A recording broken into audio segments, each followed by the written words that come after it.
So the information we use to pull together this ketchup is taken from a few different sources. I use the Microsoft 365 Admin Center.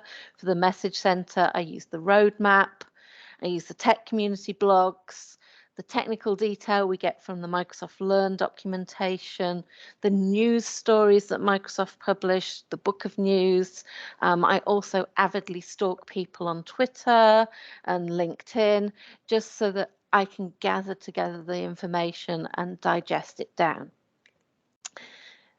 The Microsoft Cloud does change virtually every day, though. So please remember that there are regular changes. And it's also important to note that not every Microsoft 365 tenant, not every company's Microsoft 365 environment is updated as quickly as others. We are all updated on slightly different dates. Okay. Microsoft run hundreds of very large data centers with thousands and thousands and thousands of computers in, especially as we now move into the age where AI is helping to power a lot of the features that we work with inside these productivity tools. And that requires a huge amount of computing power. So it takes a while to get all of those different machines updated. So whilst I'm going to go through and show you things that are either released or rolling out, it may be that the computers, the servers that are powering your particular copy of Outlook today have not been fully updated yet. So some of you won't have all of these features available today. Some of you will. Okay, so in compiling the ketchup, I always look at the Microsoft 365 roadmap. This is where Microsoft publish their plans as to what they're going to release, and also where they update features once they're released and the dates that those are due to release. So since we ran the last ketchup in January, there's been changes to the roadmap. When I took these stats at 4 p.m. Pacific time on Sunday, the 16th of April, there were 1,353 items on the roadmap covering all different cloud instances. If I look at the worldwide cloud, which is the general one that everyone has access to, not features that are specific to US government tenants or to education tenants, there are actually 1,156 items on the roadmap. So of those 1,156 items, 321 have been added since January, 346 have launched or started rolling out, and 269 are due for release by the end of June. Now, the end of June is the end of Microsoft's financial year, so we do sometimes see a bigger push between now and June than is actually planned. So that's actually quite a low number. And I think that's partly because they're getting ready to make some announcements in the next 3 to 4 weeks. And I think that will change the number of features that will release by June. Okay. As you can see, there's still a huge focus on Microsoft Teams, as there has been right the way through from March 2020, and we all know why and what's happened since then. But we're seeing a lot more balance starting to come in, and also I think it's very interesting that the information protection space, the compliance and purview suite of products, those are actually really starting to come up and sitting in second place in terms of feature updates. Now, most of those are quite small, things like e-discovery covering deeper. Nala. Oh, Nala. is someone asking a question? If not, if you want to keep your mic on mute, if you haven't got a question, so that we don't get distracted, that would be great. So yeah, we are seeing, as I say, e-discovery enhancements with it finding more information, like the version of the file shared in e-discovery premium, for example. So a lot of those are quite nuanced features that we're seeing released in that compliance space, but it is useful to look at this kind of balance of where the updates are coming from. So of the updates that have released over the past 3 months, I have picked a few to highlight to you. Not just this slide, it's actually got 2 slides. Sorry, did someone have a question? I can't see the chat at the moment. Just hear people talking. No? Okay, I'll carry on. So I've actually got 2 slides of updates. It was actually a little bit too much to fit on one slide. And I will point out to you that the slides or a handout with the information on will be shared with you after the call. I'm a little bit behind on producing that, so it is likely to be a few days before the notes come out to you, because I need to finish those off. And obviously being at conference this week, I'm a little bit short on time. So my sincere apologies that that isn't ready to go instantly, but it will be shared with you soon. So for today, we're going to look at 3 updates for Outlook: the pronouns on the profile card, the meeting recap, starting to roll out onto the web. And this is the standard meeting recap. We will, there is also some premium features in Teams Premium that we'll look at when we get to that section, and also bookable time for Outlook. So for Microsoft Teams, we're going to be looking at Teams Premium and the features in there. The magnify slide feature that's coming to PowerPoint Live. And I am sharing my screen here. I'm not using PowerPoint Live today, and that's partly because I am on the road and don't have quite the right setup to share with PowerPoint Live for you today with the features that I am using in this presentation. So we've got video filters that have come out as well, automatic lowering of raised hands, enhancements to app mentions, and of course the new version of Microsoft Teams that was started rolling out a couple of weeks ago. So then we've got that compliance space features. Few items to highlight for you in there that are not just those minor updates that I was mentioning. So sensitivity labels across SharePoint libraries and in Office documents, some changes there. Integration of Power Automate with retention and records management as well for end of retention period actions. Gives us a lot more flexibility. An update to information barriers for organizations that need to segment their organization, and also an update to how email labeling for sensitivity label is handled when you have attachments on the message. And the preservation hold library that we use for retention is also getting a change in that it's disappearing from the site content. So we'll have a look at that.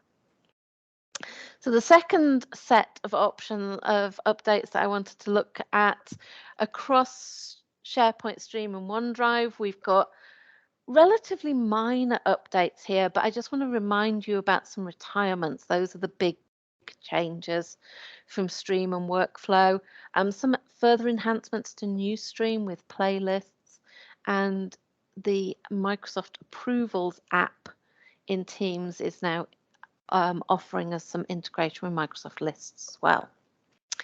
Lots and lots happening in the Viva space. There are almost as many updates in Viva as across all of compliance, but I've picked out the key ones: the updated Viva Connections app in the desktop and now on iPad, and actually today starting to roll out is also iPad and Android, so both tablet forms.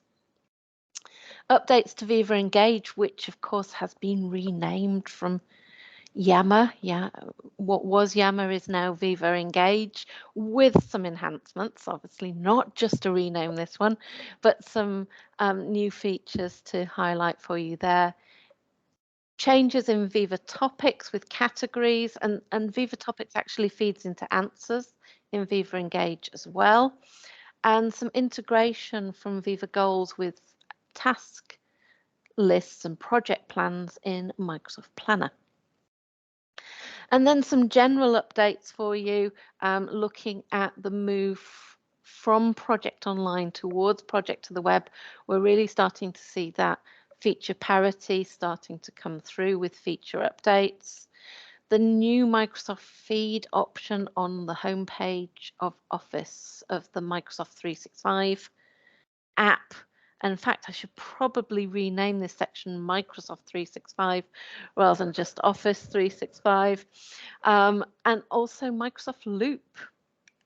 So let's start with those 3 Outlook items to highlight to you. And you can now add your preferred pronouns to your profile card. We all know that being aware of how people like to be addressed shows respect for their wishes. And we can now bring this into the digital space, so we no longer need to make assumptions based on people's names or profile picture what pronouns they would prefer to be addressed by. It really helps with inclusiveness and really respect, as I say. So once this is off by default in your tenant, I will say that. You do have to enable it as an admin. But once your admins have enabled this, you go to your profile card either by hovering over your name in email or in Teams, accessing your profile from your picture at the top right-hand corner. And then if you can add your pronouns, you'll have a plus pronouns feature, and you go through and pick your preferred pronouns. There are the standard ones, but you can also add in your own custom if you want to add your custom pronouns in there as well. The other thing is your meeting recap. So if you are using Outlook for web, currently only in the web, it will be coming to Outlook desktop as well, and also into the Teams client as well. But at the moment, the first place is Outlook for the web. Excuse me. In your appointment, you will see the view recap option that you can see on this image on the left here. And once you do that, you will be able to view the slides, if slides were shared in the meeting, related emails, transcripts, recordings.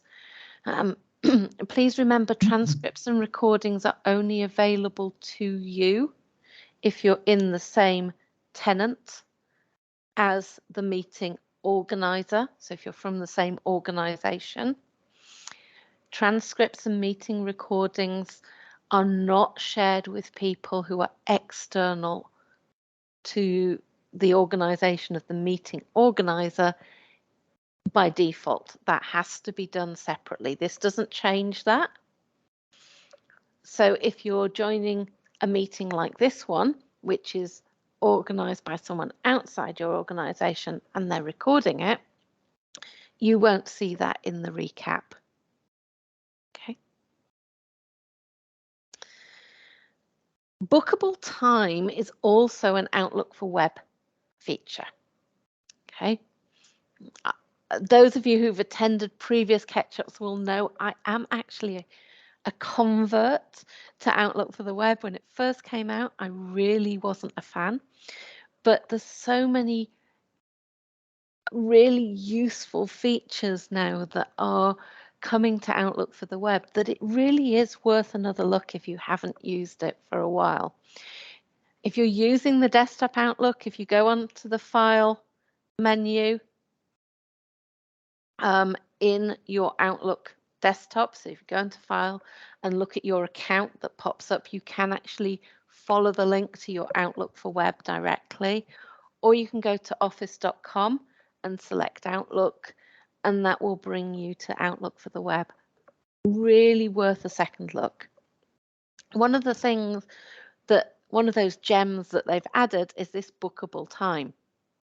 And what this allows me to do is create a meeting offering to my colleagues or customers to book time in my calendar. Now, we've talked about bookings for me, personal bookings, and we've talked about Microsoft bookings on previous webinars, and I will include links to information about those in the handout that will be sent out to you in the next few days.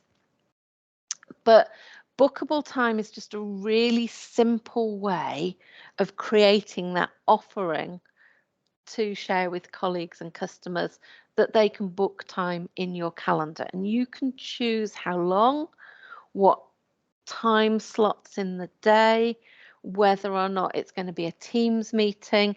And it's really simple to set up. You go on this new event, you pick bookable time, you set it up, it will give you a link. It'll even add a shortcut to your email signature if you want to use that. This is a feature that your admins do need to enable. So as an admin, your users will not have access to this feature unless it's turned on. So it is an admin controlled feature. Okay. Any questions on the Outlook item, Sharon, before I move on to Teams? Not at the moment, no. Perfect, thank you. I'm not quite seeing the chat as well as I would normally do when I have my big setup and my multiple monitors at home working on a single screen. So Sharon's helping me keep an eye on the chat. So please do let us know if you do have questions. So moving on to Microsoft Teams, we've got obviously the big thing is the release of Teams Premium. Teams Premium is an add-on license, is an additional cost on top of every Microsoft 365 plan. You can add it to every plan that includes Microsoft Teams, which is all of them. Even education, and it's rolling out for the government tenants as well. So the features in Teams Premium are really there to enhance, they're for power users of Microsoft Teams. So things like a branded lobby experience when you join a meeting or a webinar, so it's got your company identity on it. Things like enforcing company backgrounds or pushing out company backgrounds to your users as well. So that's what we mean by customization. We can also build templates to control the settings, which helps protect the meetings as well as customize the configuration. Integration of sensitivity labels to lock down access to content within the meeting, control as to whether people can copy from the meeting chat. Additional features for setting up and managing webinars, such as a wait list, and also the setting a capacity limit on webinars. And virtual appointments are where we're meeting with consumers. Came about primarily during the pandemic, when a lot of healthcare consultations had to happen virtually. And therefore you're meeting with somebody who may not be a Teams user or isn't in that context. So it allows them to join a meeting, and those are the virtual appointments. So just an ordinary web browser, I can join a consultation with my doctor through a virtual appointment, and that is super easy actually to do as a consumer, to join that appointment. And from a admin perspective, or a consultant, if you like, the person setting up the meeting, the consultation, it's also very simple to use a template. So the type of meeting you create in Teams, we pick a virtual visit or a virtual appointment.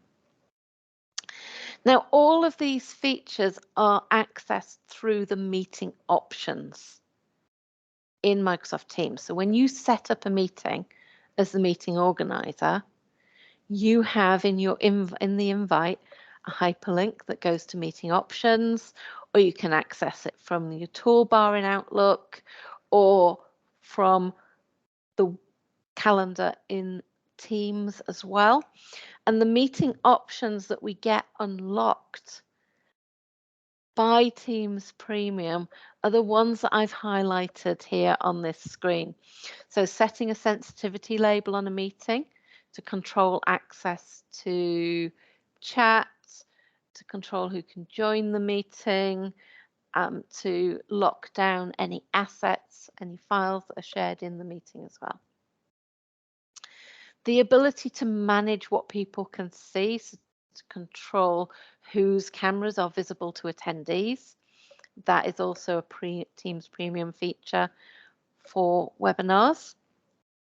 We've always been able to lock people's mic and camera, but now we can go to the extent of allowing people to have their cameras on, but not show them to the rest of the attendees. So it allows you to kind of produce your webinar a little bit more as well. And then the section at the bottom, we've got a lot of different features. So a green room, which is an area that presenters can join prior to the meeting going live. And rather than attendees sitting in the lobby, as you've experienced today, you will have a kind of placeholder screen telling you that the event hasn't started yet. Controlling who can record the event from a security perspective, that allows you to retain control of meeting recordings, so that only the meeting organizer, for example, is somebody who can record. Putting a watermark over shared content and video just means if people take screenshots, it has their personal email on it. So if you take a screenshot of a confidential meeting and share that screenshot, it's obvious who took the screenshot. And that's really useful if you're sharing confidential or privileged information, to help it, one, discourage people from doing that, but two, also track down the source of any leaks that happen. Now, watermark features are not supported by every Teams client, and if you're joining a meeting anonymously, that's not supported. So in that case, you will get an audio only experience if you're joining a meeting that has a watermark on from an unsupported scenario. And then the meeting theme is about branding, again, color schemes, and end-to-end encryption for meetings is about ensuring that the communication traffic is secure. Now, those only support small meetings of up to 50 people. End-to-end encryption will be increased. We don't know when, but Microsoft are working on increasing those limits. So that's a little bit of an overview of Teams Premium. The AI features, which are going to do the intelligent meeting recap, that are going to offer us the ability to effectively not just transcribe the meeting, but summarize the meeting, almost doing your meeting notes for you, capturing actions and app mentions. Those intelligent features are coming later next month, May and June. Those are going to start rolling out. Okay, but I guess the most interesting features that for the space that we're looking at, the compliance, information protection, information governance space, is really those watermarks, the meeting encryption, the sensitivity labels, and the meeting templates where we can set up that option screen for our users. So when you go to create a meeting, you pick the appropriate template. I'm meeting with a customer. So these are the settings for the meeting options. I'm running a webinar. These are the settings for the meeting options. I'm doing a confidential consultation. These are the settings for the meeting options. Those templates are really useful, and those are going to really help improve meeting security. As I say, it is part of the premium license. It is an add-on cost, but it is a really useful set of features.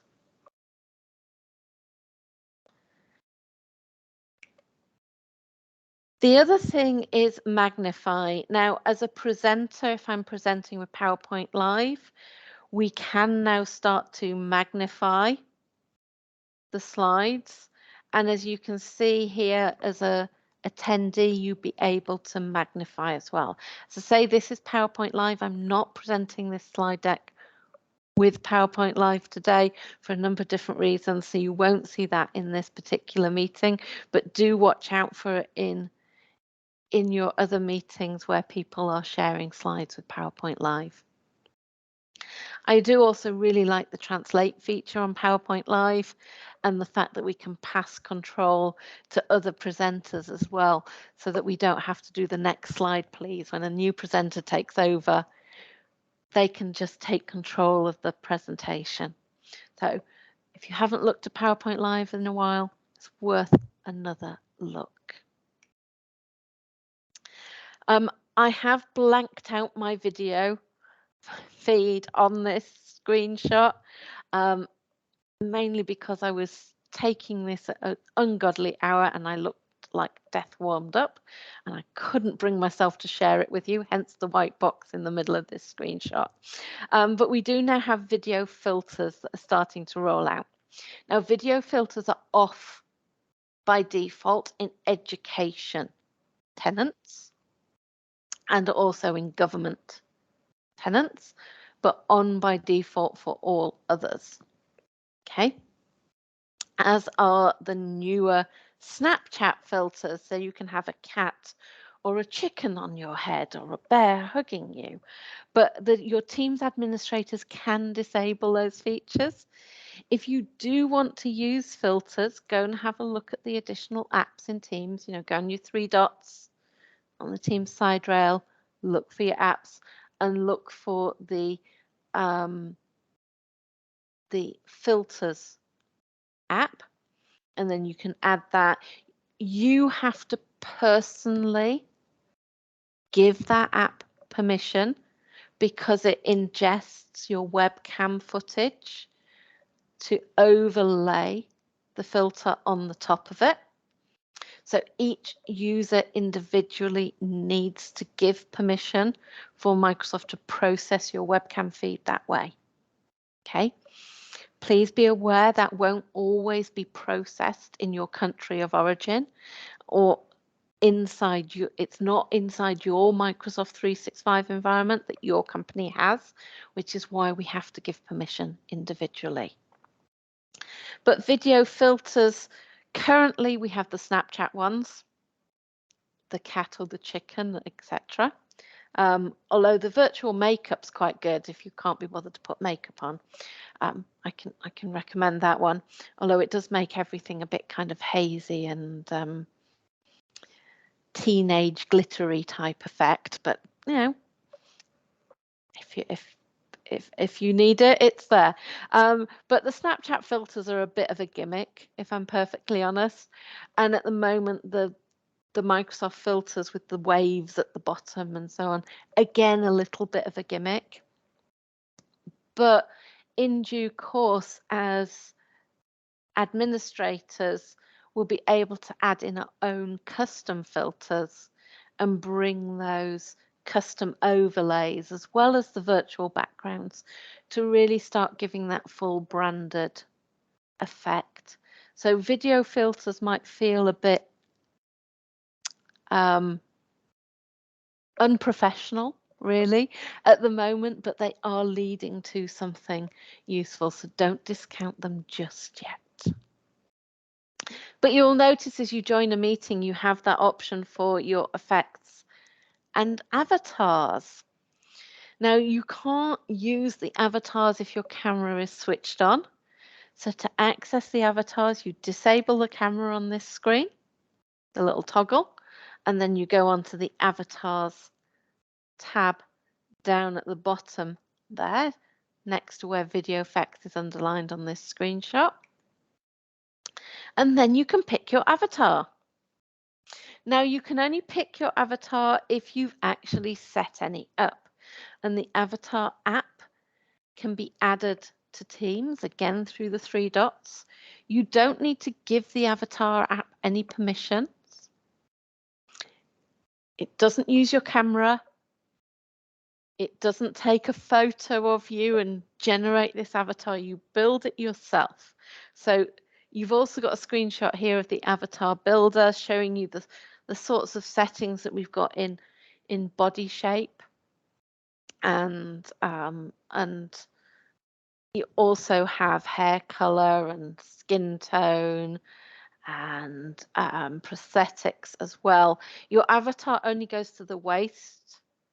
Okay, so there's no lower body prosthetics in there, but again, if you have things that customizations to your avatar that are missing, Microsoft are very keen to include those.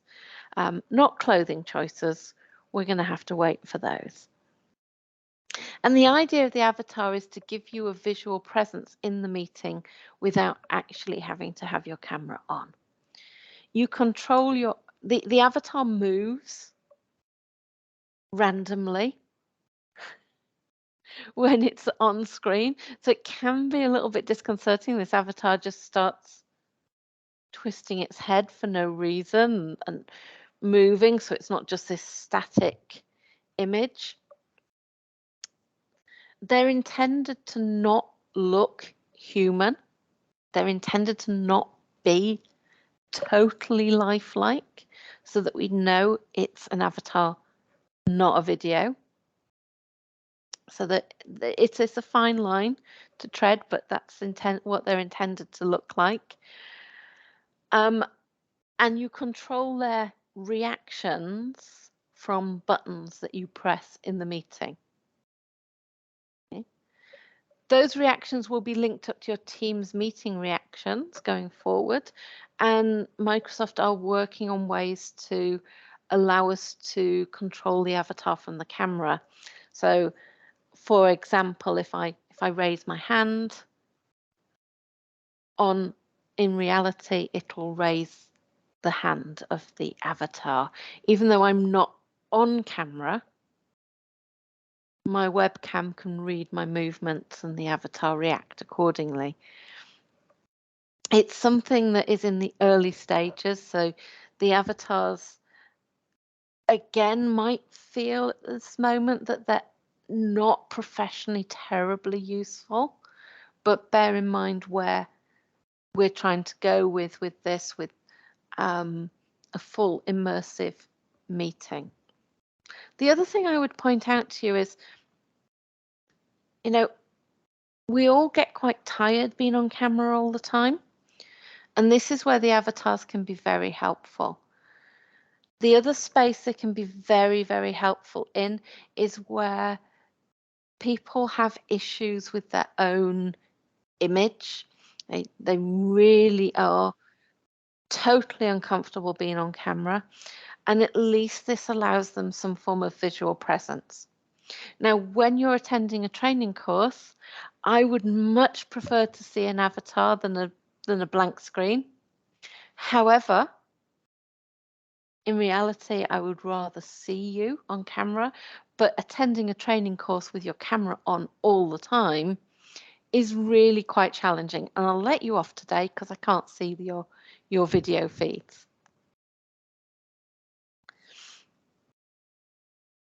So moving on to automatic lowering of raised hands. One of the big challenges in meetings, as I'm sure you've come across, is people raise their hand when they've got a question. And then when they've asked their question, they don't lower it. So you don't know if they've got a new one or what's happening. But now, once you unmute, so it relies on you staying on mute most of the time. Once you unmute and start speaking, your hand will automatically lower if you've raised your hand. You will get this little pop-up message telling you that you can keep your hand raised if you need to. So if you've not actually finished asking your question, if you've still got a question or a comment or a contribution to make in the meeting, you can choose to keep your hand raised. At mentions are really useful ways of attracting people's attention to messages that we post in Teams. And if you have a group chat, so this is purely in chat, not in Teams channel conversations. But if you're using chat with multiple people in the conversation, then you can at everyone rather than needing to mention them by name. But the other useful thing is you can add people to the chat by at mentioning them as well. It doesn't work with external people unless they're already in your company address book. So we can find and add anyone in our address book into the chat by simply typing at and starting to type their name, and it will find them and add them to that chat. Okay.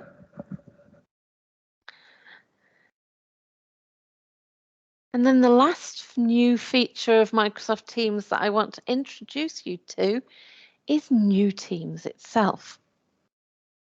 Now, New Teams is a re-engineered, they've rewritten the application from scratch, so it takes up a lot less resource on our devices.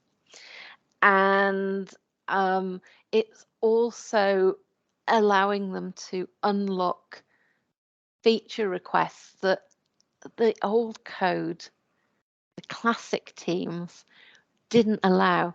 So a lot of those challenges, if you're working across multiple organizations, getting your notifications, joining meetings, it's really painful sometimes. That's one of the features that New Teams has been written to solve. And not everyone has New Teams today. And I will point out, when you do have it, it doesn't do everything. You can't add new apps in New Teams. The working with files is a little bit problematic. It is a preview. It's not the full features. Okay, but when you can try it, you'll find a toggle at the top left-hand corner of your window. Try the New Teams. You can toggle it on. And to be honest, if you don't like it, you can toggle back and go back to the classic. So when you first get it, you'll get this little pop-up that I've got on the left here explaining about trying the New Teams. You then get a message about what the New Teams is designed to do and a link to see the full list of features and where features are not yet in New Teams. New Teams is probably going to stay in preview for most, if not all, of the rest of this calendar year. And we won't be switching over to the new version of Teams until it does have the features of the current version of Teams. And so if you get a chance to use it, please feel free. I'm actually using it today in this meeting. So hopefully you can still hear me and hopefully it's still working. Otherwise, I'm talking to myself. But the new Teams is working really well, and I've been using it for a little while in preview. And for someone like me who works across multiple organizations in Teams, working with our customers, having access to their tenants as well, it has made a huge difference. And it's much lighter load on my machine as well. So that's also really good. That was the last topic of the Microsoft Teams section. So did we have any questions for that section, Sharon? No, not that I can see, unless anybody wants to turn off or turn on their mics and chat. No. No, we shall move on and look at the security and compliance space then. So not much on security this last quarter has been released. There's quite a few announcements of things that are starting to be developed, but nothing for this past quarter of huge note. We do have some changes to sensitivity labels and that Power Automate integration, which is incredibly powerful. So let's jump in. We can now set a default sensitivity label on a SharePoint library. Now we use sensitivity labels, if you're not familiar with them, to encrypt documents to control actions and access at the document level, and the sensitivity label travels with the document. So those sensitivity labels can keep managing access to the document even as it moves round from OneDrive to Teams to different SharePoint sites sent via email. So it stays with that document. So it's a really useful way of managing sensitive documents. And we can now set a default sensitivity label based on the document library. So SharePoint divides down into into sites and sites into document libraries. And if you're using Microsoft Teams for your files, those are all stored in a SharePoint document library. So we can set a default label for that library, so it assigns it automatically to the documents. This is classed as automatic labeling of a document. So it does require Microsoft 365 E5 or equivalent license if you're in the academic or government space. Okay, so it is requiring the premium licensing to do this, but it does then automatically assign that label to the document library.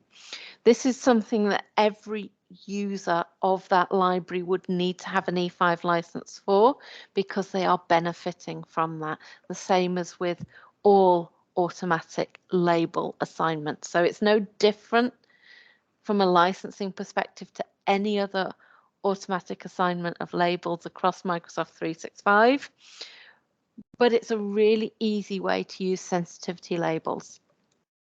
And one of the things we need to remember about sensitivity labels is we can use those as the criteria for our retention policies, or applying retention labels and records management and data loss prevention.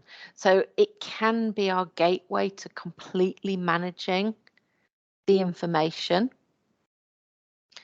So the default application of those labels is really important. But if you're not an E5 or equivalent licensed customer, then sensitivity labels are really visible to the users wherever they're working: web, mobile, desktop, Teams, SharePoint, everywhere. So those can be a really nice, easy way in to protecting your content. So if you've not looked at sensitivity labels for a while or ever, then I do suggest you give them a look, especially if you're having difficulties getting your users to assign retention or record labels. then you can pick it up from these. But again, that's going to require your E5 licensing. Another thing that we're seeing with sensitivity labels to make it much easier is what Microsoft are calling the sensitivity bar, this bar up at the top of my document. So this is my presentation for today. And you can see that I've gone and just clicked on the file name at the top of my presentation window, and I can see my sensitivity label up there, and I can change it, change the file name, change where it's stored, and access the version history. So it's really making it very obvious as you're working with documents what the sensitivity label is. So it was easy to spot before, it's now even easier. Moving on to the Power Automate integration. Now, from a perspective of what we're seeing in the Microsoft Purview compliance portal, when we're setting retention labels or records labels, this is really no different, or not a huge difference, but the power it unlocks is really big. We've effectively got this extra option for what happens at the end of a retention period. And our option is to run a Power Automate flow. Now that flow could be a custom disposition approval routing. So you need to go through person A, then to person B, then to person C. But if person A is not available, you can go in an alternative route, for example. We can't do that with the standard disposition review. If your disposition review is more than 5 steps, you can't do that with the standard disposition review. And the other thing is there's always a challenge as to how long you keep a record of the disposition and what format that takes. And that has been a huge challenge for many organizations.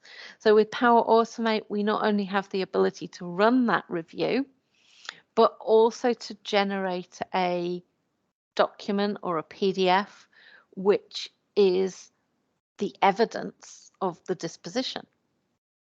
Okay, so lots of things we can do with Power Automate to run at the end of the retention period. Move the document somewhere else, go through that deletion approval, go through a whole process of questions to your users before deciding what action to take, including changing the label, generating a document about the content, emailing notifications, all of those sorts of things are things we can do with Power Automate, including moving to third-party products. So it does open a lot of doors.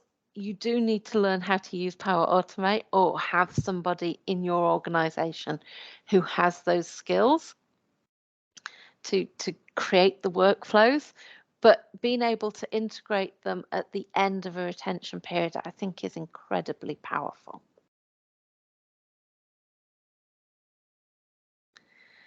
Now, this is a little video showing one of the features of information barriers.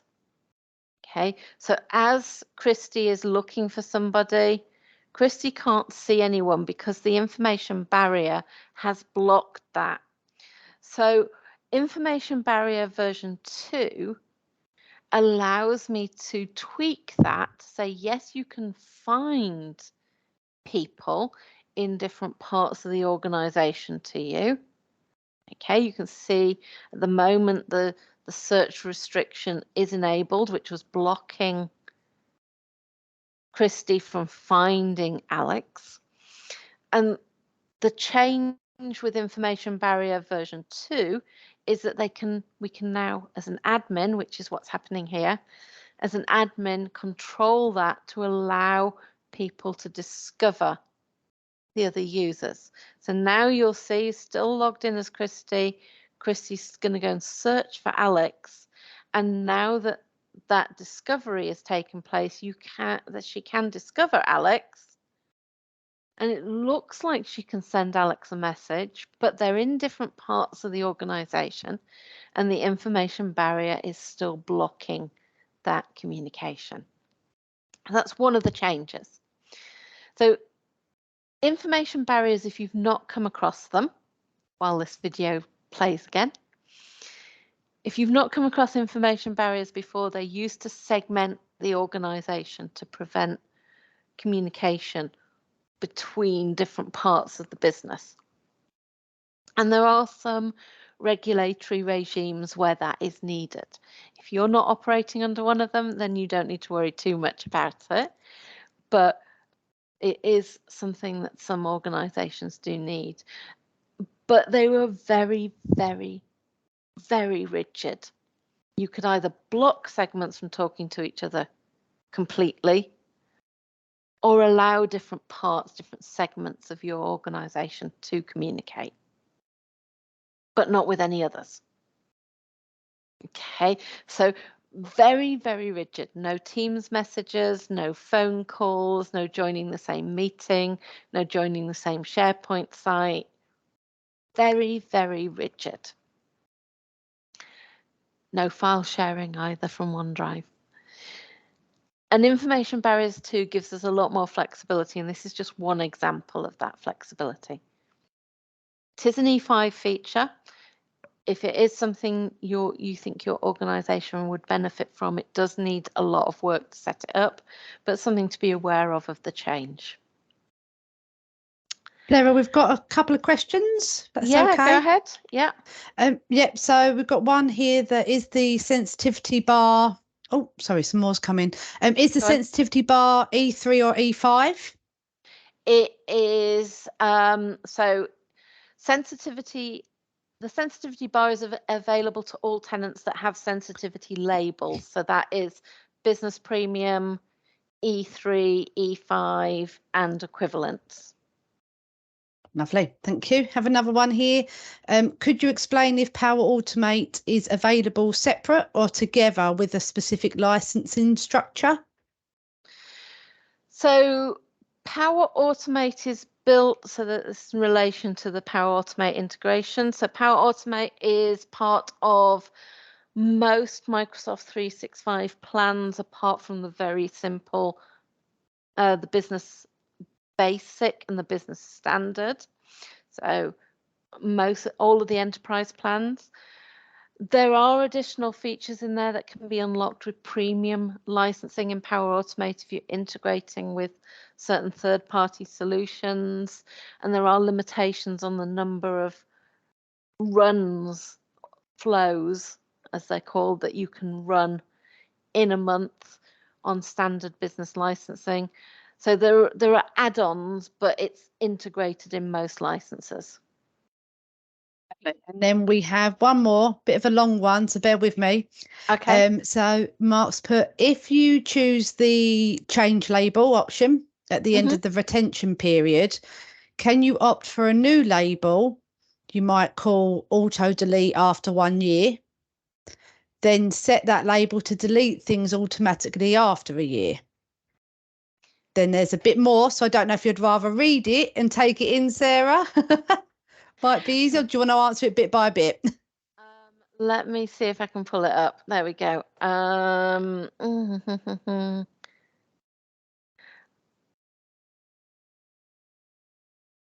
Okay, so if I apply a retention or record label and say, let's take a scenario, we retain the label, we retain the content for 5 years, and at the end of the retention period, at the end of that 5 years, I change the label to delete after 1 year, then the 1 year, it depends how you build that second label. So if you built a label that says retain for 1 year from the date the label is applied, because when you pick how long the retention period is, you choose when it's working from, then you're effectively keeping it for 6 years. So is there a point in changing from retain for 5 to retain for 1? Okay, so it's a question of why you would want to do that. But effectively, yes, you can have a retention label applied that runs for that period and then change the label to put a different label on that has a different set of behavior or a different retention period. Now, it may be, for example, you've currently got content with a retention label on of keep for 5 years, but the legislation has changed. So you now need to keep it for 10. So the end, when that label run, rather than going through and relabeling everything now, you can change the setting on that existing label to apply a different label at the end of the current retention period to match the updated legislation. So that's really the idea of it. If you have the retention label column visible in your SharePoint site, then you will see what retention label is currently applied, even if it's one that's been applied by changing the label at the end of the retention period. Okay. Hopefully that answers Mark's question.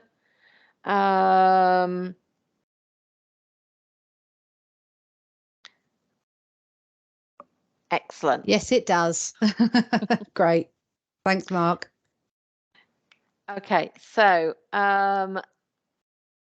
labeling your email based on an attachment. So here you can see I'm attaching a file. It doesn't matter whether I attach it or use a link, but in this example, I was attaching it.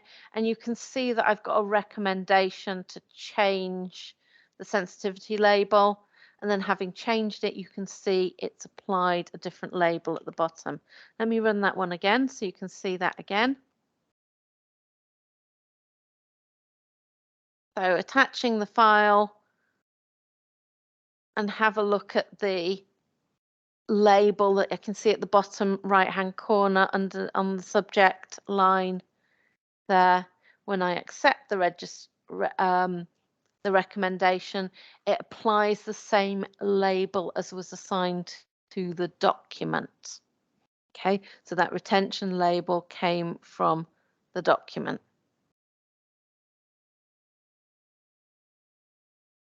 Okay. We've also got a change with the preservation hold library. So as I'm sure you're aware, when you're working with retention, if a document is retained by a policy or a label and the user deletes it, it goes into that preservation hold library. Now, the preservation hold library has been visible to users. Content has shown up in searches, and it can get very confusing. So the preservation hold library is now being hidden. When you go to site content, you won't see the preservation hold library anymore. Okay. There is, if you know the address of it, you can still get to it, and I will put an example in the handouts for you so that you can find that going forward. But just be aware that the library is there. The way things work has not changed. It's just the library is not visible in the navigation going forward. Okay. So that was the end of the security and compliance section. Any further questions on that section, Sharon? No, not that I can see, unless anybody wants to speak now or forever hold your peace. No, nothing's coming up. Well, not quite forever. We will answer questions later as well. Sure. Okay, so on to SharePoint Streams, Syntex and OneDrive. Not a lot in this space. Not a lot happening in the last quarter.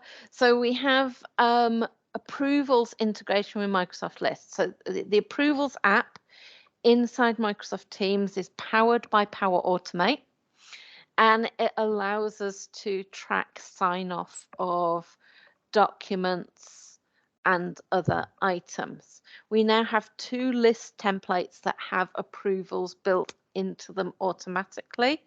And you can see I've got highlighted here the travel requests and the content scheduler templates. So we can put in a request for travel and then automatically have an approval request button built in. I did nothing with that list except create the list from the template, and then it automatically integrates that approval. And yes, I can customize that list for whatever I want and have it automatically integrate the approval. The approval flow will then notify the person I request that I'm asking for approval of this item, whatever this item might be, with a link to it and all of the details within it as well. So actually you could customize, although I'm picking a travel requests list, I can customize those columns and add my own information.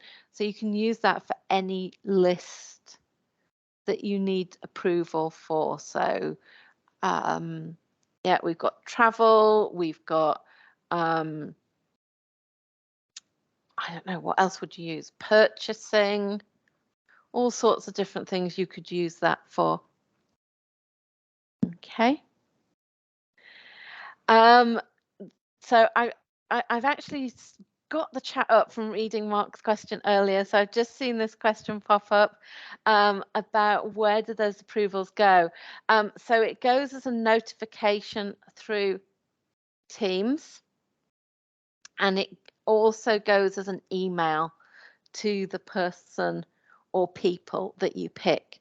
So if I were to pick a email address that is a shared mailbox, then it would go into that shared mailbox or the Microsoft 365 group if I'm picking a Microsoft 365 group email. So as long as it's an email address that I can send an email to, it will send it via email. If it's an individual user, it will also pop up in the Teams app for them as well. Okay. The data for the approvals is it's stored against the individual user. So it's actually stored as a task against the user. So for compliance purposes, it's stored in the Exchange substrate, so effectively the user's mailbox. Okay, and recorded there. So if you're looking for that content via eDiscovery or you're managing approval through retention, it's by managing the Exchange, the retention on an Exchange. Okay. So that data is all stored within the Microsoft 365 tenant. There's nothing going outside of your tenant in there, so it's nothing new or unique. So we're using the graph to record the process, everything's stored in the audit log as well, the activities, and written into the Exchange mailbox for compliance purposes.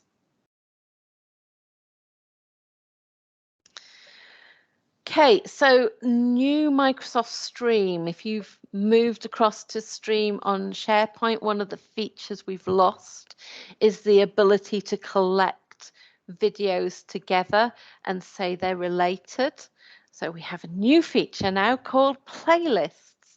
Now, playlists are actually a Microsoft list. Okay.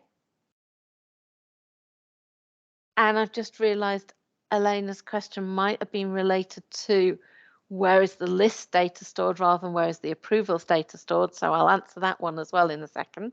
So Microsoft list of the videos that you want to allow people to watch. So we create a playlist, which is just a list of all of the videos, and you pick the files on your playlist from across your SharePoint sites and OneDrive. Now, when you create this list, you can choose where it's stored, the same with the previous list that I was talking about. So lists can either be stored in My Lists, which is part of your OneDrive effectively, your personal site, which is where your OneDrive is stored, if I'm going to be more technically correct. So My Lists is your personal storage attached to the individual user, or you can save a list to any SharePoint site or team that you have access to from that little drop down there. Okay, so you could create a playlist or any other list inside your existing SharePoint sites. An important update that was announced over the weekend, Monday, 17th of April was Monday, wasn't it? Yes, I've lost track. Change time zones and you forget what date it is. Or maybe it's just me. But anyway, so Microsoft have announced finally that they are going to be retiring SharePoint 2013 workflow. It is a 10-year-old bit of technology. So we should be now moving to Power Automate for all of our workflow and automation. This is really, really important. If you as an organization have invested in SharePoint workflows, you do need to start getting ready to move those across to Power Automate. As of April next year, you will no longer be able to create SharePoint 2013 workflows in new tenants. Okay. As of April 2026, so we are getting 3 years notice, all SharePoint 2013 workflow will stop working. The workflows won't run. You won't be able to edit them. You won't be able to create new ones. So it is really important that you start planning that process. Okay, and as it says in this article, Microsoft will not be offering an option to extend that for any customer. This is an absolute deadline. So if you are in an organization that uses workflow and hasn't yet moved to Power Automate, now is the time to make sure you're starting that process before we get to the deadline. I will include a link to this announcement in the handouts when those are finalized and sent out to you. So do watch out for that if that affects you. And just a reminder that Stream, the classic version of Stream, the retirement of that has been announced. We now have less than a year. Your organization will need to migrate old meeting recordings onto new Stream and videos across as well. And again, we'll include that information in the handout. So do be aware of that as well. If you don't migrate your videos, you will lose them.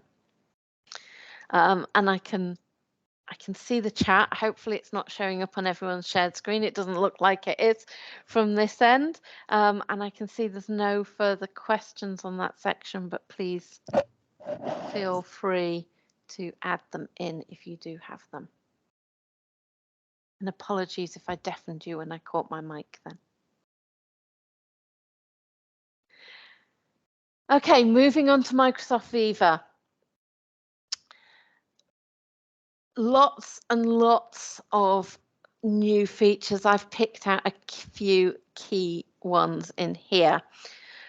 Before I go into looking at, excuse me, looking at what's changed, just a reminder of the Viva feature and licensing comparison that I shared on the last Ketchup as well, and we'll include a link to on in the handouts here. This diagram does showcase the different features that are unlocked with the different subscriptions. Now it is talking about the E3, the enterprise features, the enterprise licenses. This does also apply to the equivalent numbered academic and government plans as well, where it's talking about F1, F3, E1, E3, etc. Okay, so if you need details as to which features are covered in which license, then this is the document that you need to go to. So the links will be in the handout. We have an updated Viva Connections app, and you can see it here running inside new teams as well. You see the toggle at the top left of the screenshot is switched on, and I've got this new interface. One of the things I like about new teams is those extra apps down the left hand side, lots more than was visible in classic Teams. But this is the new Microsoft Viva Connections app.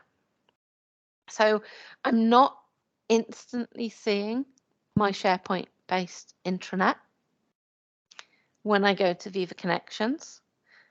What I'm seeing is the ability to move around the different Viva apps. I've got Learning, Insights, Goals, and Engage showing there.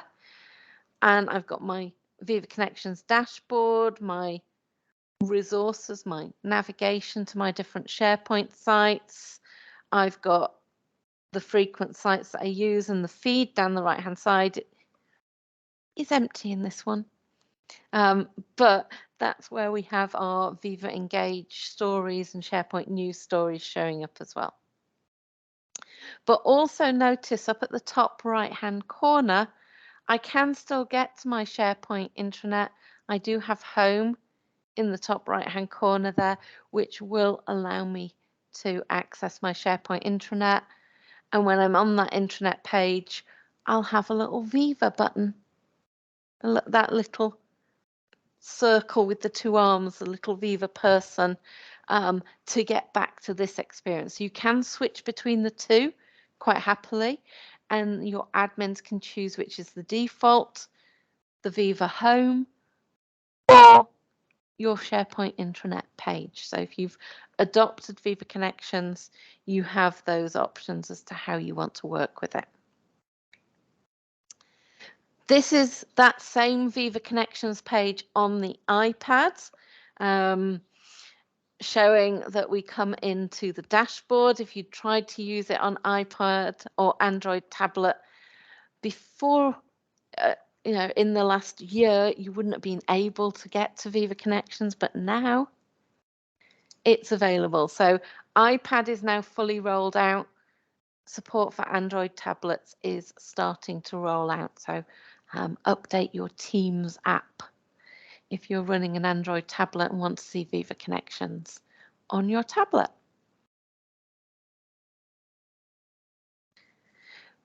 Viva Engage is based from Yammer. It's not just a rename. There are additional features. So we used to have an app in Teams called Communities, which link to Yammer. That app in Teams is now called Viva Engage. And if you access Yammer through the web browser, that is also been renamed. But we do have some new features, not just our communities.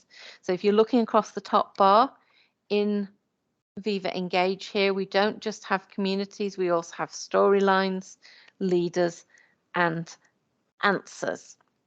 So stories are where we can record videos or picture messages and share those rather than the standard text-based message that Yammer used to work from, with perhaps with video or picture attachments, but they weren't the message. Now they can be the message. And those combine into a storyline. If you've used Facebook or Instagram recently, stories and storylines are not new concepts. Those social media channels and others use the same technique. We've now got it inside our business social network of Viva Engage. Leaders or Leadership Corner is a feature where we can follow key people in the organization designated by the administrators, who the leaders are. And then you can go to the leaders screen and see their updates. So we can focus on the messaging that's coming from our business leaders. And then Answers integrates with Viva Topics. And what we can do with Answers is ask a question. And we ask a question about a topic. That is then recorded onto the topic page in Viva Topics and also shown as an answer in Viva Engage Answers as well. So if I now search for the topic of MVP, which is what I posted this question under here, I would find this question and answer as part of that topic page. So we're really starting to crowdsource from our users the information to complete those topic pages. And coming on to topic pages, we can also now categorize those topic pages.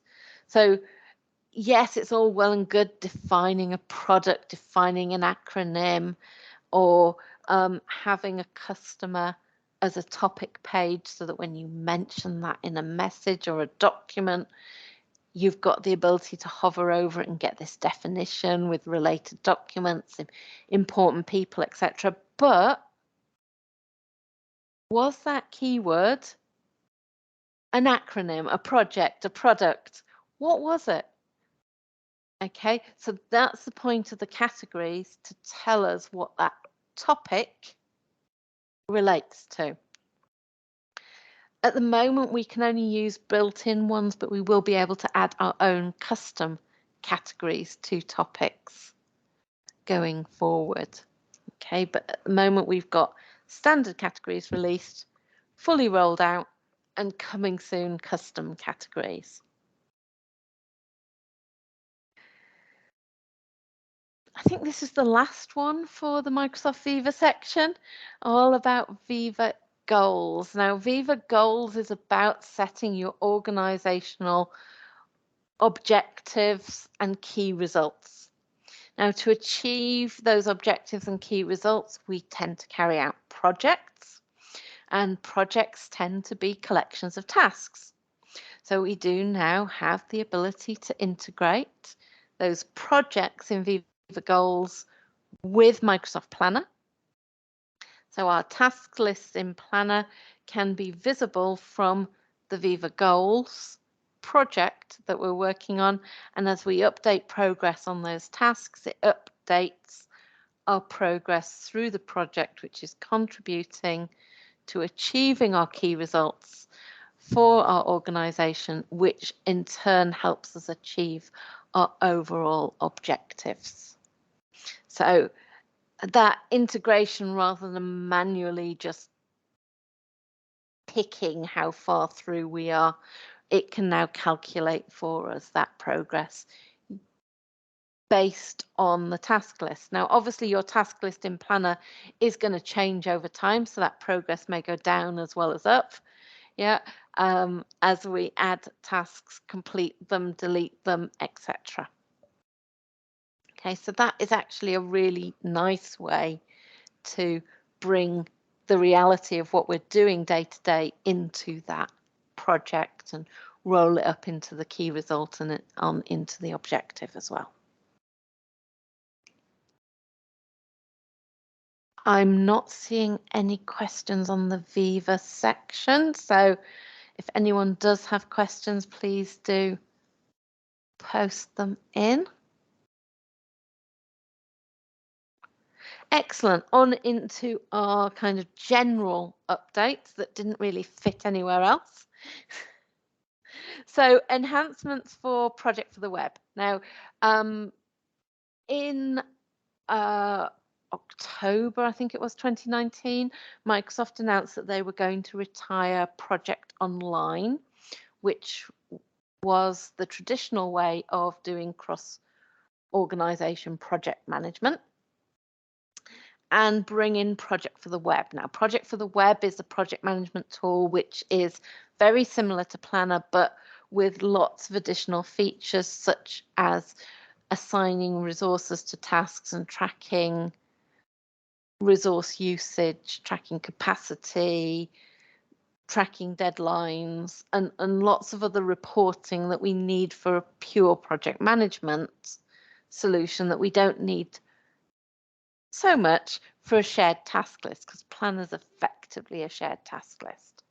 And I will point out that Viva Goals is going to integrate with Project for the Web going forward as well, having just told you about Planner.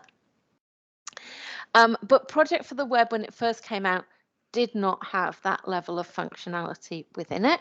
And we're now starting to see, finally, all of those extra features being integrated. Now, the picture I've got here is just showing you the different features of Project for the Web that are available with the different licenses and what you can do in those. And again, we'll include the link to this reference guide in the handout, and about the retirement ultimately of Project Online as well.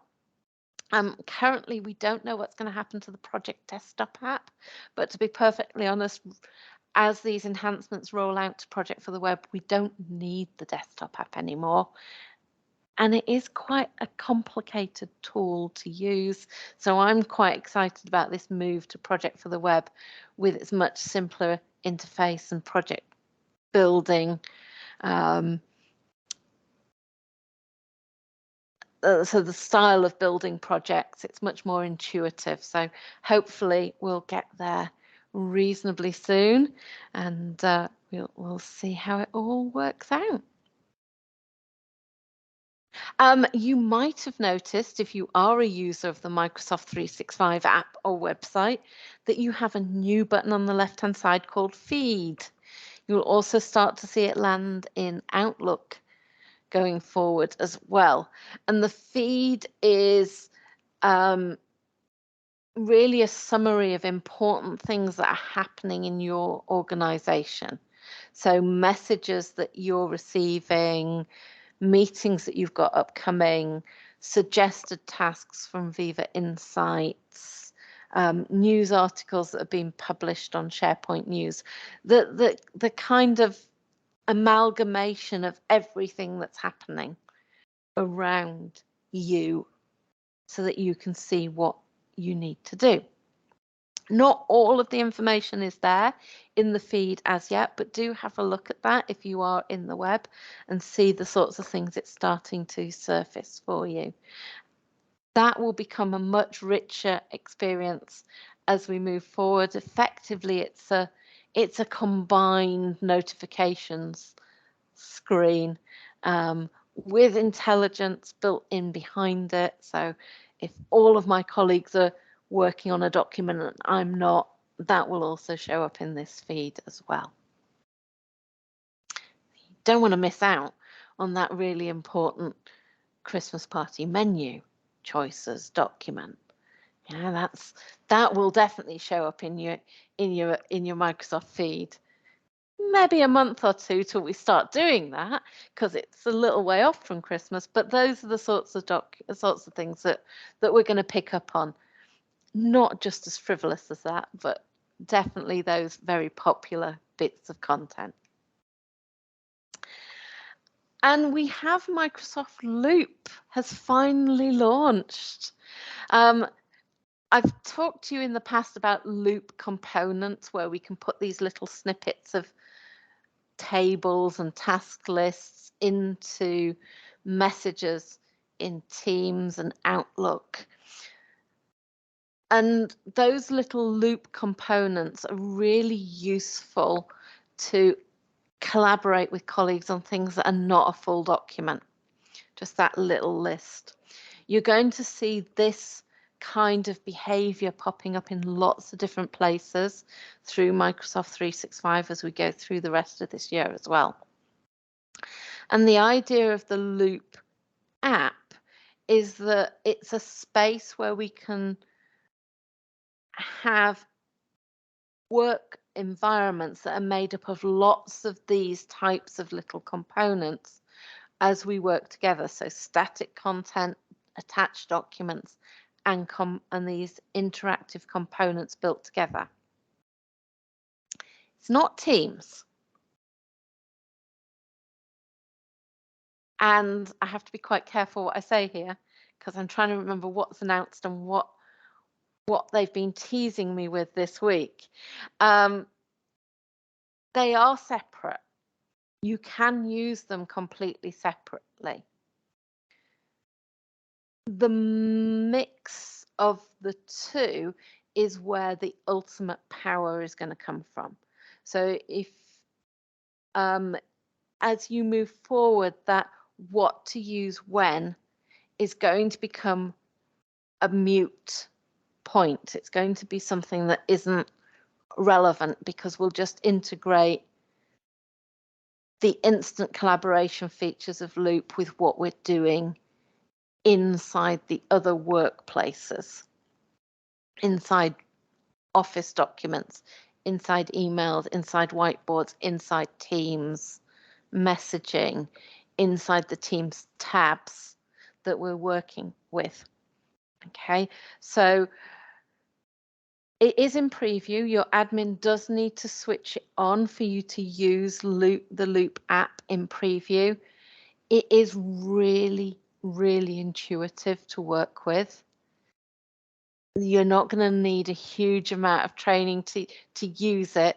It's going to be business decisions as to how an organization wants to work with these more collaborative experiences rather than the more formal traditional documents that we've got at the moment.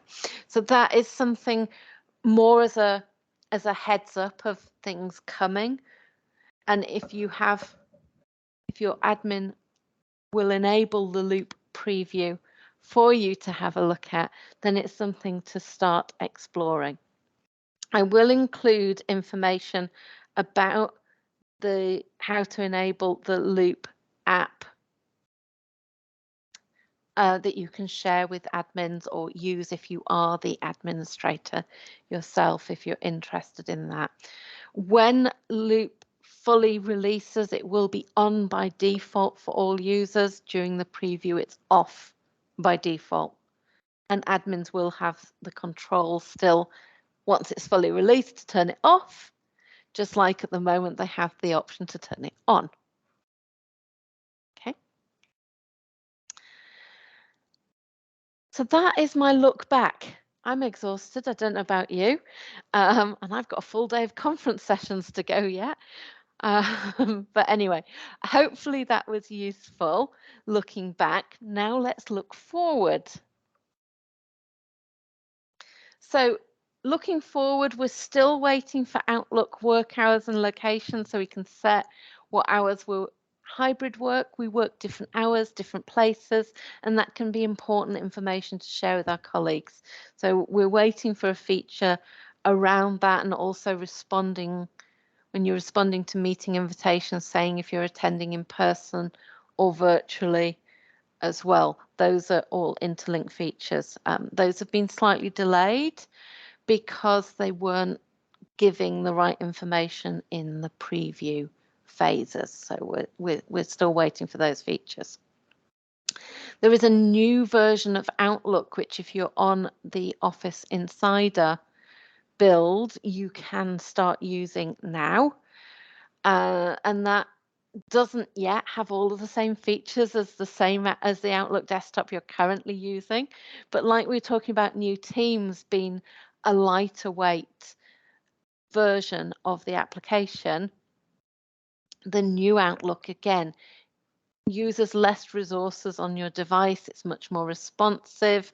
Again, rewritten the code base so that Microsoft can solve problems that they couldn't solve in the old code, bringing it closer to the web experience so we get all of the same features. So you don't have to choose desktop or web.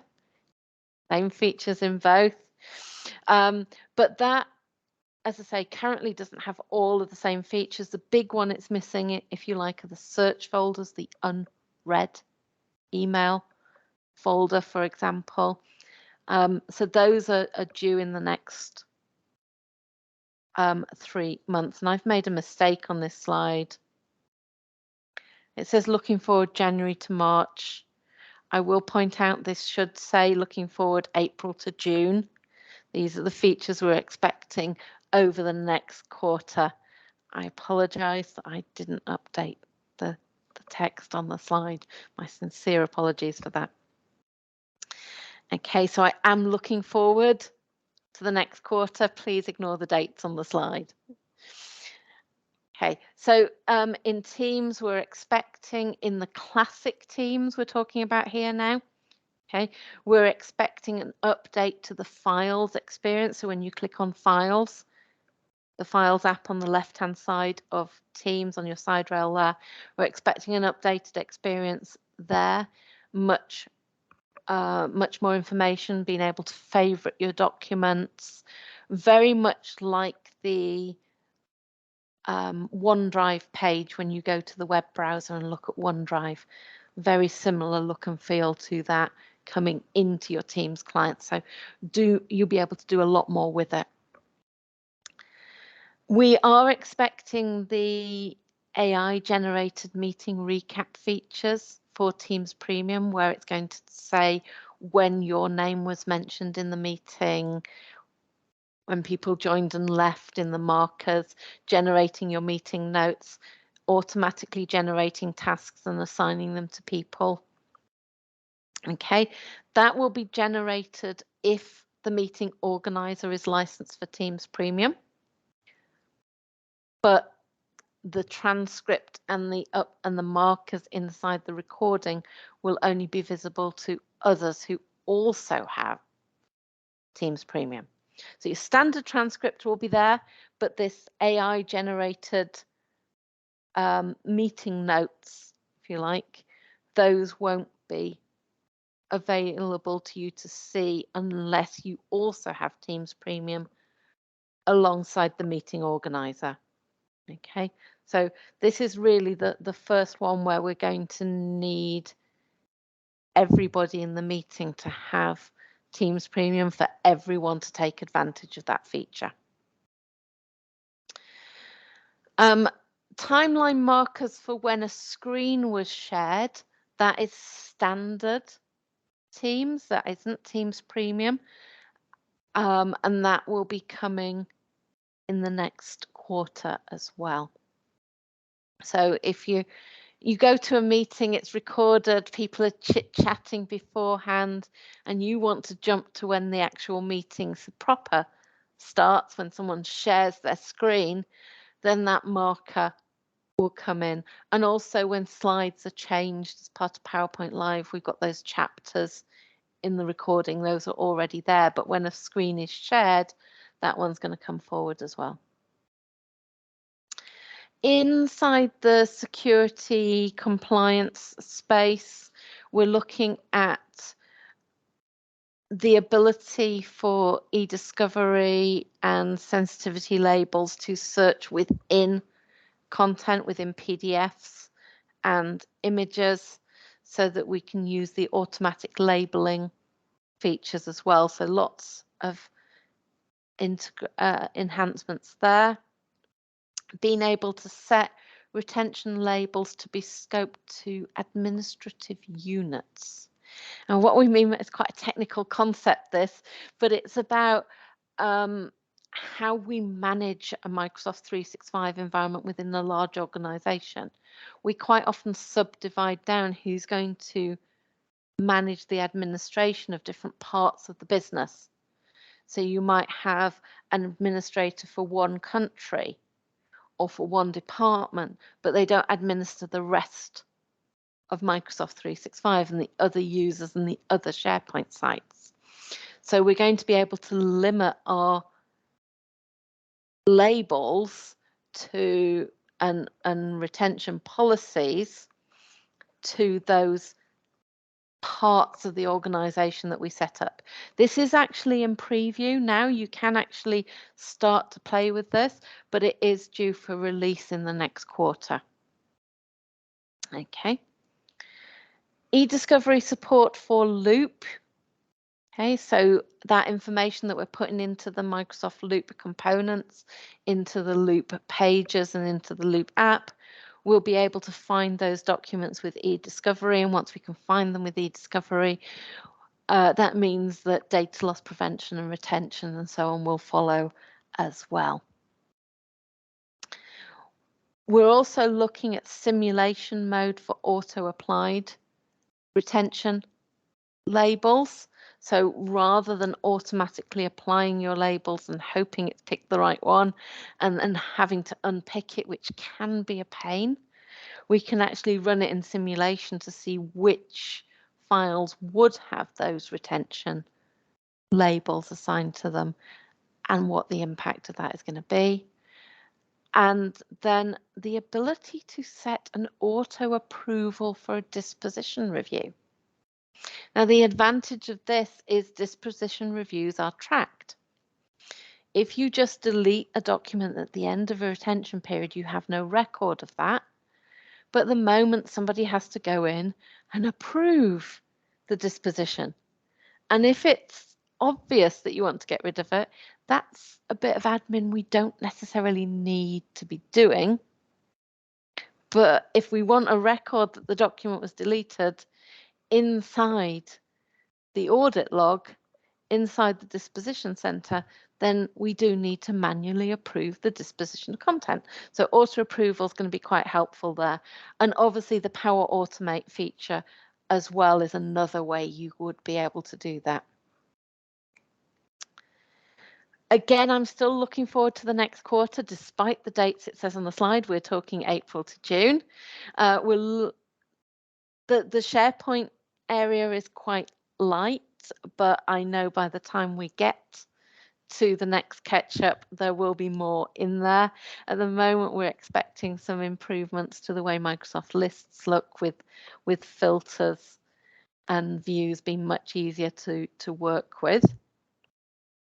And again, there is a huge amount going to happen with Viva. There is an event tomorrow, April 20th. Tomorrow, if you're watching this live, it's already happened if you're watching the recording, where we're going to have some announcements of changes to Microsoft Viva and new things coming there.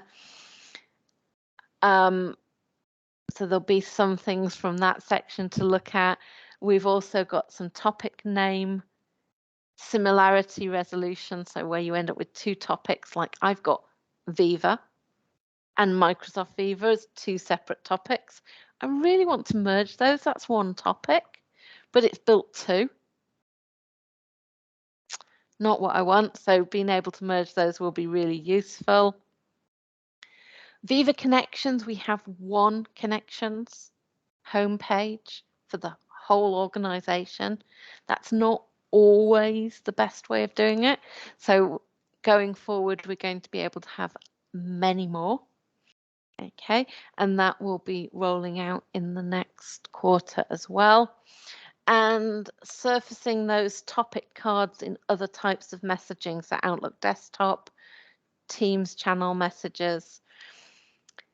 And search-wise, we're looking at the ability to filter our search results down to video.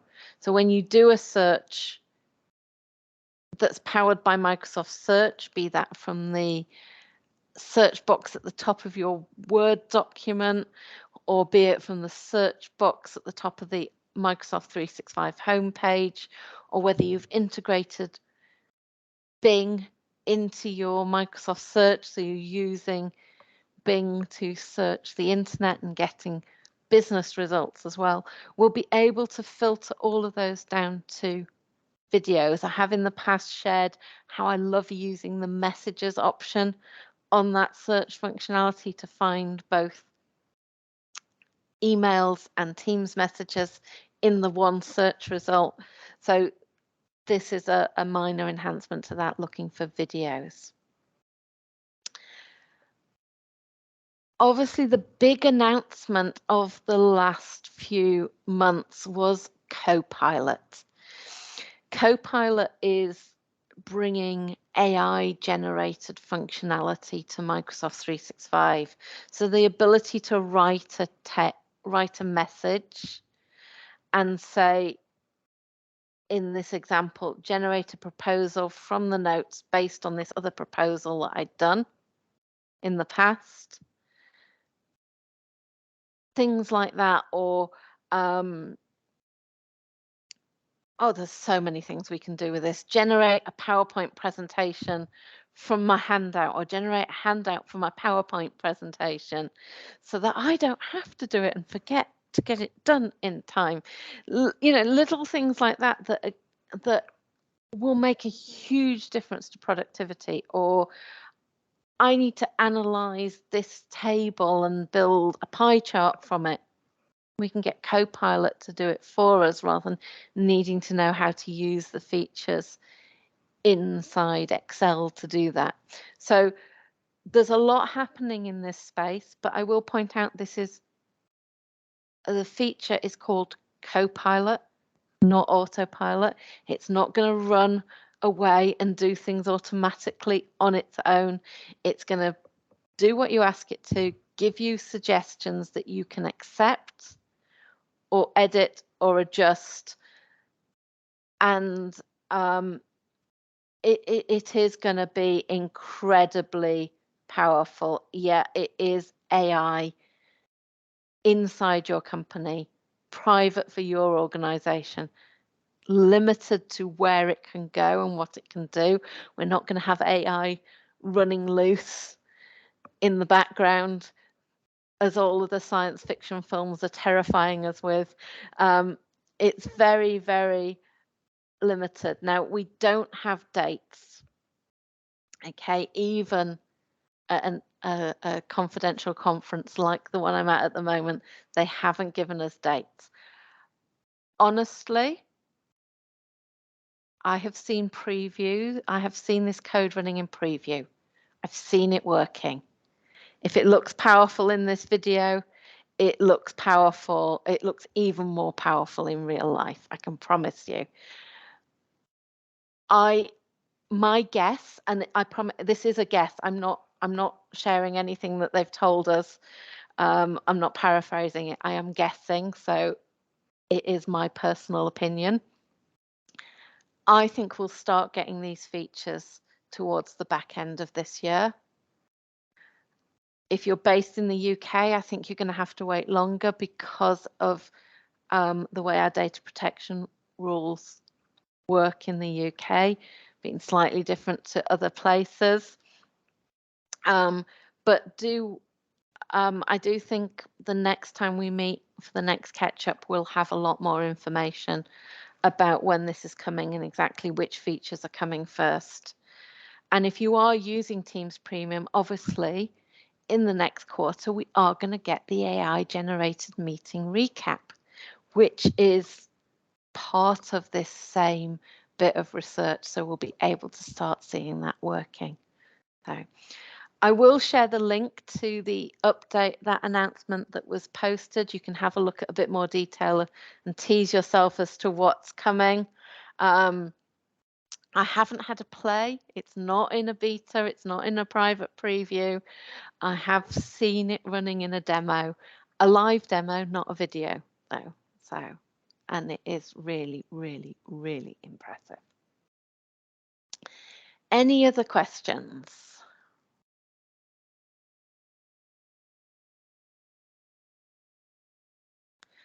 While you're thinking of that, let me just remind you the next catch-up is scheduled for the 7th of July, so we shall pick up quite a lot of the updates, the end of the Microsoft financial year, where they make a big push for the end of June, and then bring out the next catch-up for the next quarter for you. So please do sign up for that if you're interested. I will also point out to you that we do have some really good webinars coming, looking in a bit more detail at some of the features we've been talking about today. We've got an e-discovery overview. Each of these are one-hour webinars, but they're going into more detail on each particular topic. Okay, you've got 2 different QR codes there for booking from the UK or from, it says USA here, but the rest of the world, I think, is a fair way of putting that. So different web pages with the relevant information and time zones, etc., on for you. And also course-wise, we do have some good courses coming up that you may be interested in joining, which we are going into these features, and the courses are updated as the features are updated as well. So please do look at those. These dates are USA time zone courses. We do have courses running in Australian time zones and UK time zones as well. So do have a look at the website if you're interested in those. Okay, and these are the UK dates. Courses running in UK time zone. Of course, you're welcome to join courses in other time zones if it suits you better, but please do check out the options for those if there isn't one suitable date in your own time zones. And some for Australia, New Zealand, and the APAC region. Again, more dates for those time zones. And if you can do these when you're in the UK, more power to you. I can't work those time zones from the UK. I'm too sleepy. And I will also point out a fantastic new course about syntax. This has been written by Joanne Klein, who's an MVP. I've had the opportunity to meet in person this week, which is absolutely fantastic from my perspective. And it's a really good course. Syntax is something that I've not really got to grips with personally, and I really enjoyed working through this course to learn about syntax. So I would strongly recommend that if it's something you are interested in. And I'm sure Sharon can share the link for you in the chat if you need it. And last but not least, if you have any questions and you want to get in touch, please do so, especially those of you who are watching this session as a recording. If you have questions, please do send